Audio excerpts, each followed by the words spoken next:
Assalamualaikum warahmatullahi wabarakatuh. Bismillahirrahmanirrahim. Alhamdulillah wassalatu wassalamu ala Rasulillah Sayyidina Muhammadin wa ala alihi wa sahbihi ajma'in, amma ba'd. Pemirsa, sahabat-sahabatku di mana saja berada, alhamdulillah kita tetap sehat walafiat sampai di hari ke-18 dari bulan suci Ramadan. Pada seri ke-18 ini saya mau kita bincang-bincang tentang sesuatu yang sangat esensi dan penentu dalam tubuh kita, yaitu hati. Rasulullah Sallallahu Alaihi Wasallam bersabda, Inna fil jasadi mudghah. Di dalam jasad ini ada satu mudghah, segumpal daging. Idza saluhat saluhal jasadu kullu. Kalau daging itu baik, yang lain ikut baik. Wa idza fasadat, kalau daging itu rusak, fasadal jasadu kullu, maka rusaklah seluruh jasad ini. Ala wahyal qalb. Ketahuilah, kata Nabi, benda ajaib itu namanya hati. Puasa Ramadan intinya adalah tazkiyatun nafs, membersihkan hati. Makanya kalau kita kaji tentang amalia Ramadan, semuanya berkaitan tentang hati. Man shoma Ramadana imana wahtisaban. Siapa yang puasa iman dan ikhlas, hati lagi urusannya. Man qama Ramadana imana wahtisaban. Siapa yang sholat di Ramadan iman ikhlas. Man qama lailatul qadar imana wahtisaba. Siapa yang ibadah menghidupkan malam lailatul qadar karena iman dan ikhlas, ghufira lahu ma taqaddama min dzambi, dihapuskan dosa-dosanya yang terdahulu. Artinya puasa, sholat tarawih, qiyamul lail, ujung-ujungnya syaratnya diampuni dosa berkaitan dengan iman ikhlas. Iman dan ikhlas itu adalah pekerjaan hati.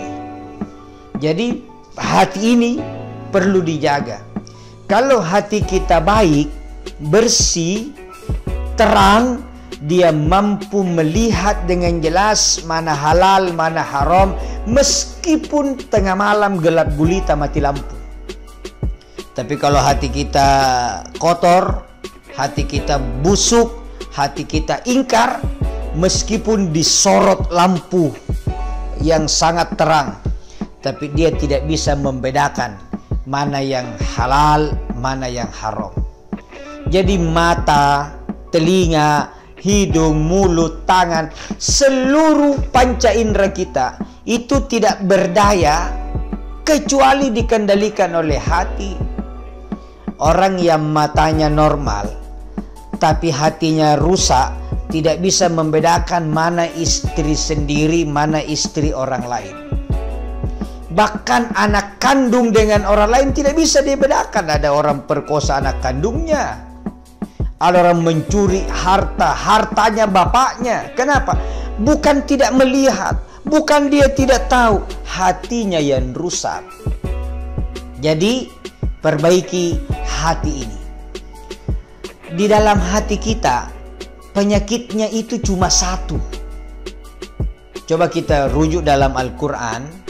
A'udzubillahi minasyaitonirrajim. Fi qulubihim maradun. Di dalam hati mereka ada satu penyakit. Maradun itu bentuk tunggal. Penyakit, satu penyakit. Cuma karena penyakitnya ini dipupuk, penyakitnya tidak diobati, tidak dilawan, akhirnya penyakitnya ini berkembang. Fazadahumullahu maradha. Allah tambah penyakitnya.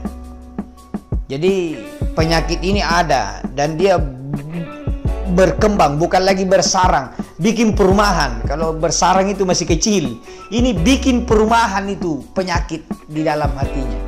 Apa itu penyakit yang satu yang sangat berbahaya? Yaitu tidak percaya kepada Allah. Dia meragukan kekuasaan, kemampuan, kemahabesaran Allah.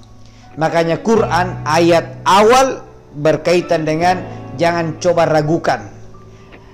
Dzalikal kitabu la raiba fi.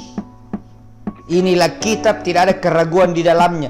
Kalau kitab sucinya Allah saja, kalam Allah saja tidak boleh diragukan, lebih-lebih zatnya. Jadi penyakit kita di hati itu cuma satu, meragukan kekuasaan Allah. Dari meragukan itulah dia mulai bikin rencana-rencana penipuan. Yukhadi'unallaha, mereka mau menipu Allah. Walladzina amanu, mau menipu orang-orang yang beriman. Tapi kata Allah tidak. Yukhadi'unallaha walladzina amanu wa ma yakhda'una illa anfusahum. Mereka tidak menipu Allah, tapi mereka tipu diri sendiri. Kalau main bola namanya gol bunuh diri. Mereka menipu dirinya sendiri. Jadi penyakit hati yang ditambahkan ke dalamnya fazadahumullah itu iri, dengki, benci, dendam, hasad, hasud, cerita jeleknya orang. Semua itu berawal dari satu penyakit besar, yaitu meragukan Allah. Kenapa saya iri hati kepada orang yang naik rezekinya, bertambah rezekinya? Karena saya tidak percaya bahwa Allah yang ngatur rezeki. Coba kalau saya yakin, percaya Allah yang ngatur rezeki, untuk apa saya iri? Jadi orang yang iri hati itu sesungguhnya dia tidak percaya kepada Allah, bahwa Allah yang atur rezeki.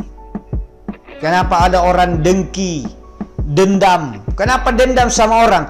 Karena dia tidak percaya bahwa Allah Maha Adil. Tidak usah dendam. Kalau dia zalim sama kita, tidak usah dendam. Allah Maha Adil. Kalau tidak terbalas di dunia, di hari kemudian dapat balasannya. Itulah makna jangan meragukan Allah. Dan meragukan Allah, kekuasaan Allah, kemahabesaran Allah, itulah penyakit terbesar. Fi qulubihim maradun. Di dalam hatinya ada penyakit. Jadi ayo dengan Ramadan ini sudah 2/3 kita lewati, koreksi, deteksi apakah hatiku ini sudah bersih, sudah jauh dari hasad, sudah jauh dari dengki, iri, dendam, sudah jauh dari memikirkan hal-hal yang buruk, selalu menginginkan orang lain celaka. Sudah bersihkah? Kalau itu sudah bersih, maka puasa Ramadan yang kita lakukan telah berhasil. Mudah-mudahan kita semua yang hadir insya Allah di media YouTube ini, kita mensucikan jiwa, bersihkan hati, sebab kita mendapatkan ridho Allah Subhanahu wa Ta'ala. Mohon maaf atas segala kekurangan.